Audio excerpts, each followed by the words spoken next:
In addition to The Last of Us Part 2 and the identity of the CIA whistleblower in the Ukraine case, it seems the internet overlords also have a big problem with the word porno. They just don't want you to see it. Here's a good example. A little over a week ago, I received an invitation from the Music Box Theater here in Chicago to write about, I should say, and discuss a new movie by Keola Racela called Porno. It is not a porno movie, it's a movie called Porno. And it's a film that we'll talk about in just a couple of minutes. After all, that's, I assume, why you clicked on this video. But I wanted to give you some context on the weird journey I had to go through just to get to this point where I'm talking to you about it. The rep at the Music Box had solicited, various critics in the area, as he often does, saying, "Hey, you want a screener link? Come check this out." So I said, sure, porno is right up my alley. And I did know at the time that it wasn't an actual adult feature, but it involved Satanism and teens working at a movie theater in 1992. Again, all right in my wheelhouse. So I was like, yes, I want to see this. So I wrote to him. And the next day, didn't hear anything back, which is kind of unusual. So I wrote again. 2 days go by, no response. Finally, I wrote back and I did a little trick. I realized that I had actually put the word porno in the subject title of the email. And I thought, it's a long shot, but maybe this is going straight to this guy's spam folder. So instead of porno movie review request, I put in just movie request or something to that effect. And sure enough, within, I think, an hour, I got a response from the guy saying, "Hey, yeah, that's great. Here's the link if you still want it." I think at this point, the digital debut at the Music Box had already passed, but he said, "If you want to still watch and talk about the film anyway, here you go." And he also said that he never got those initial emails. I checked my sent folder. They went through. Everything should have been gravy, but they mysteriously were snatched up by the winged monkeys of Google and deposited elsewhere, I guess. So yeah, very strange.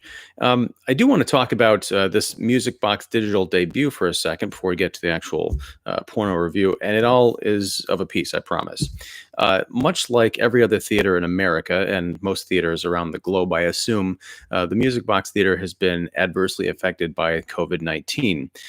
And like some of the smaller art house theaters, they have pivoted and partnered with different distributors and digital platforms to be able to continue to offer new content each week to viewers who are hungry for it. We're all stuck inside. We all, have gone through all of our Netflix and Hulu and Amazon queues, and we're looking for something feature length that's also very cool and will tickle our brains while we're all in lockdown.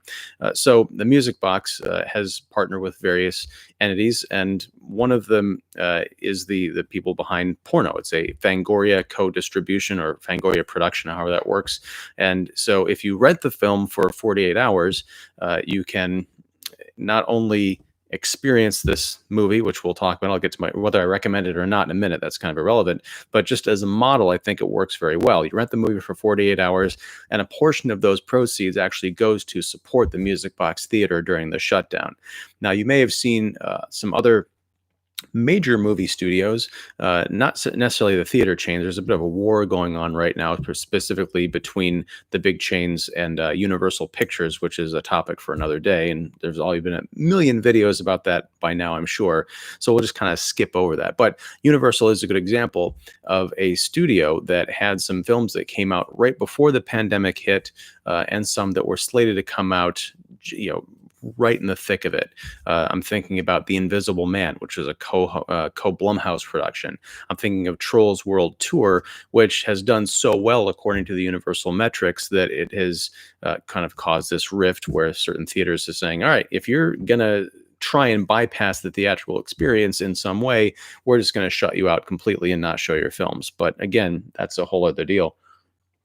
The point I'm trying to make is that with those, the rentals for 48 hours is $20.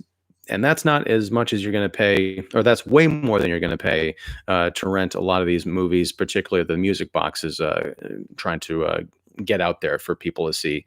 I believe the cost for Porno is about a quarter of that price. I could be wrong. I haven't looked in a couple of days.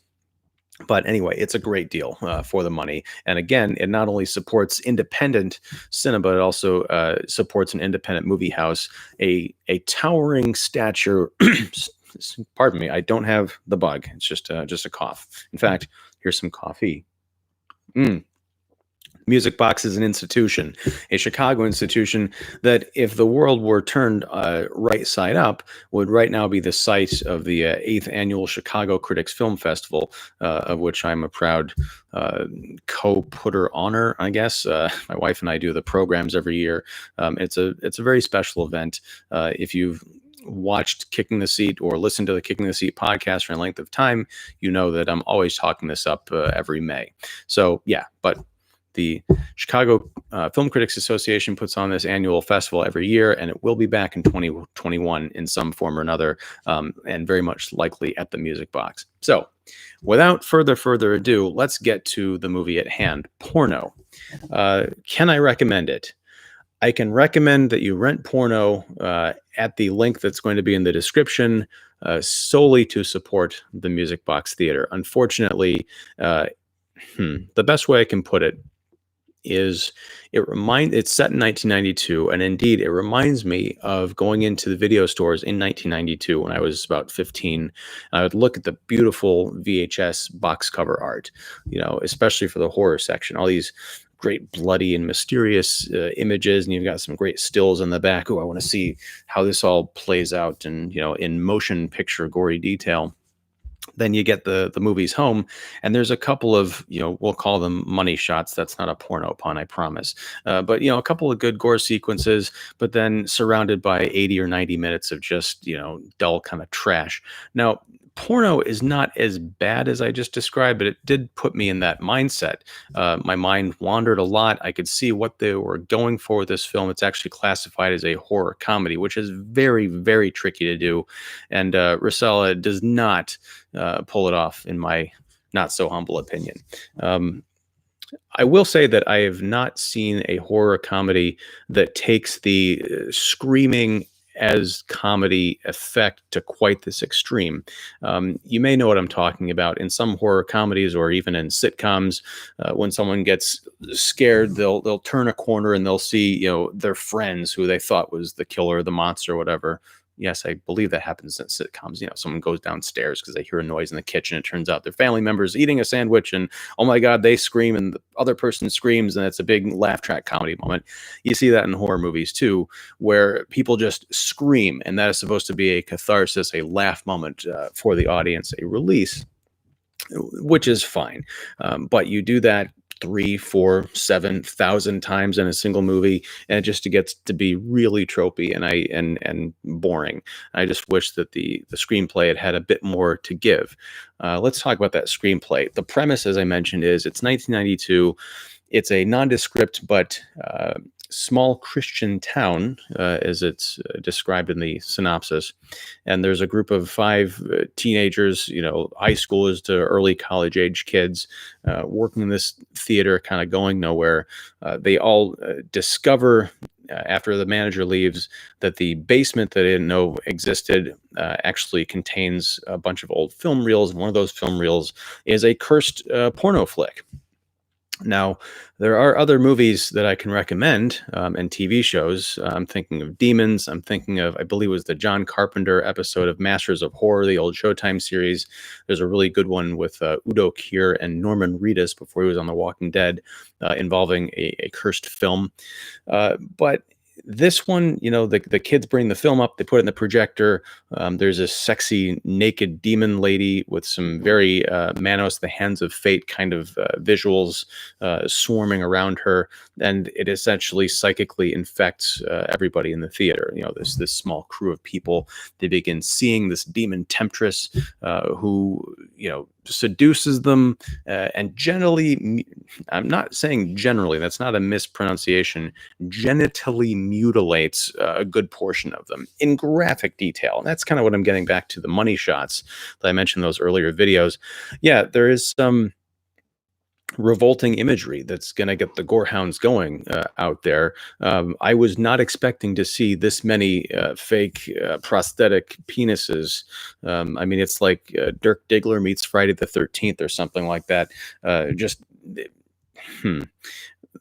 without giving too much away, I'll say that there is a scene where the demon temptress psychically explodes someone's testicles, which it's uncomfortable for all the guys out there listening, I'm sure, as it is for me to describe this.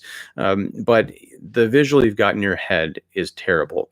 The visual that you see on screen is 100 times worse, and the film surrounding that moment does not hold up that moment, except to say that, yeah, there's, I guess, a reason to look this movie or this clip up on YouTube if it ever gets there. And I'm not recommending piracy, by the way. But yeah, it's not worth waiting through the other, 89 minutes to get to this extended scene.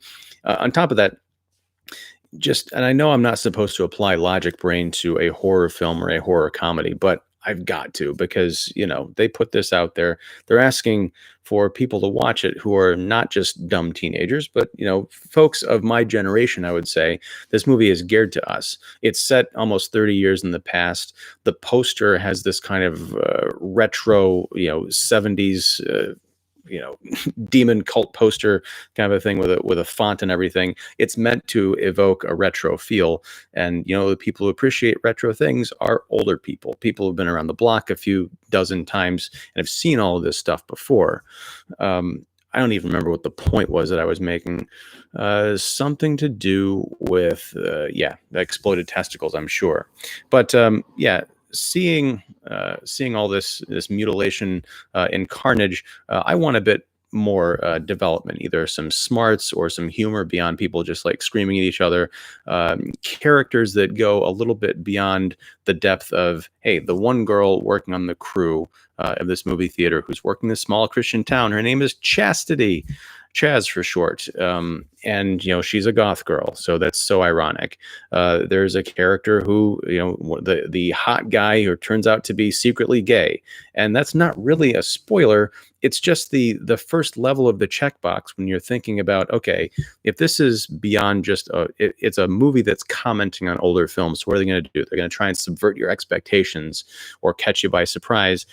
Knew it within the first 2 seconds of turning this thing on. I'm like, okay, there's going to be a goth girl, there's going to be a guy who turns out to be secretly gay, the theater manager who is a Bible thumping Christian who has at least 3 crucifixes hanging in his office is going to turn out to be not the fine upstanding character he thought he was, because religious hypocrisy and all this other stuff.